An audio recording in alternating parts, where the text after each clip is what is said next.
the first quarter. Looked to be an Achilles injury. He's headed to New York for surgery. Greeted his teammates post-game in the tunnel, an emotional scene. Later left on crutches. Here was Obi Toppin after the game. We need a tie out there, and he's been good for us all year. And for him to go down, beginning a game like that, it's like it sucked the soul out of us. I ain't gonna say out of everybody, but I don't feel like I played good because I was thinking about it the whole day, and I felt like it was my fault. Can I say something about Obi and then the topic? Mm-hmm. So I think Obi is saying that because he got the ball in the corner and had a shot and hesitated and then passed it to Halliburton, and that's when Halliburton's Achilles popped. I want to say this on behalf of basketball America to Obi Toppin. That is not your fault, bro.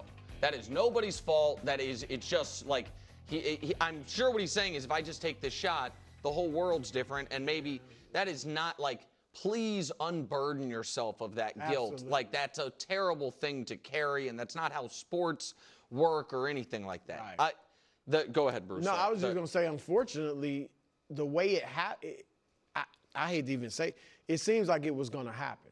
It seems like play, if he was at any point going to make that type of move, which that probably would have happened. But again, I don't know. I obviously don't know how Achilles it's not works. Obi's fault. Right. But I saw a friend of Wild's who I've never met, but I'm pretend internet friends with, who I think I'd like a lot. Jay Caspian Kang, a great writer. I'm not friends with J.K. Oh, you don't like Jay? No, I don't know just him. Kidding. I was kidding. Maybe I thought he was. I don't friends be like, with I don't like him. No. Oh, okay, my bad. I thought he was friends with you. Just but regardless, just a great writer. Yes, he's a great who's writer. a great writer about real important things, but also writes about sports, talks about sports. He sent this tweet, and I stared at it for a minute, and I was like, God dog it, he's right. And if we can throw it up, I think. It sucks, but the lasting image of this season is a guy laying on the court with a torn Achilles. It's crazy.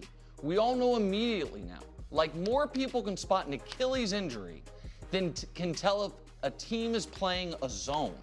Not sure if there's a fix either. And I looked at it and I was like, okay, so he's absolutely right.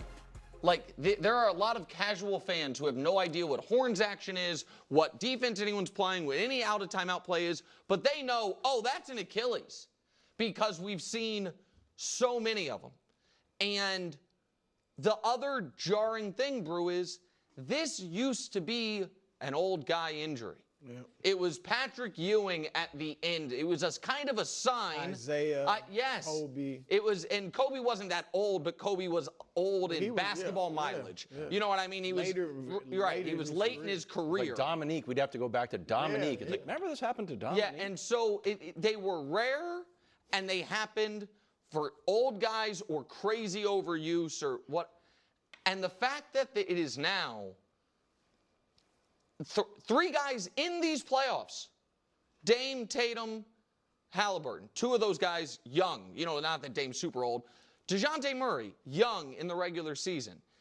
It does really, Brew, make me question, like, is the way the modern game is played not sustainable for 100 games at the pace and space, frenetic defense, all of it, this level of athleticism, and what can be done about it? Because I don't think it's a fluke. I think that we are entering an era where this is going to become more commonplace, and that's horrible for everyone. Just mathematically, because you're the math guy on the show, there was 8 this year. I think the previous year was a few years back was 5.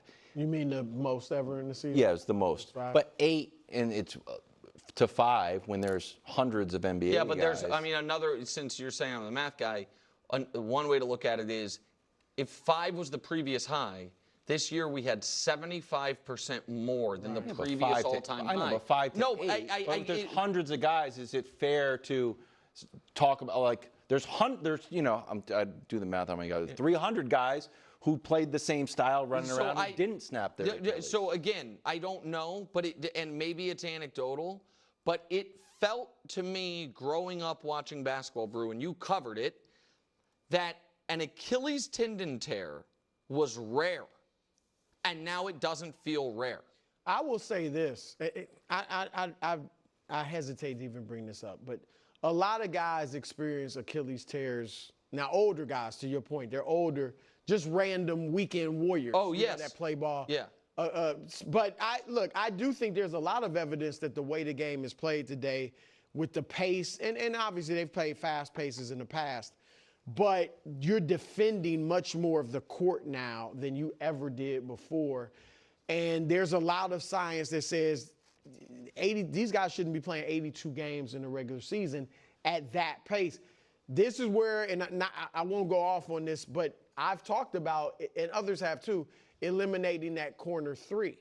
I think that would that would alleviate this to some degree because it would bring back post play and more mid-range play, and everybody wouldn't be spread out so much defensively and guarding as much territory. But my big takeaway, big picture takeaway on this, I thought of is the way the East looks.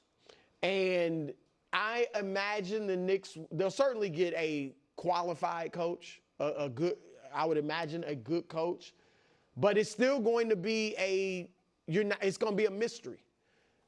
With Tibbs, it would not have been a mystery. You would have known, we're going to be really good next year. It's a good take. We're going to win. I mean, now you're thinking we're going to win somewhere between 50 and 60 games. Not going backwards. Right. We're not going backwards. And Milwaukee's out of it. Indiana's out of it. Boston's out of it. It's going to be Cleveland. I'm going to throw in Cleveland, the Knicks, Orlando is going to, they're going to have a shot. Now, they might be too young, but I said that about OKC, but they're going to be in the mix. And Detroit is going to be right there. And this is why, and we're going to talk about the KD trade again, but you guys saw the reports that Miami was not willing to give up Jaime Jaquez Jr., Jovic, Nikola Jovic, Haywood Highsmith, and the 20th pick. And one of their big guys, Wiggins, well, not big guys, but Wiggins, Duncan Robinson, or would have had to go in that trade, or Terry Rozier. And if so you could have kept Bam, Adebayo, and Tyler Hero and added Durant in this East. So, why in the world would you not do that? Well, in their defense, they didn't know.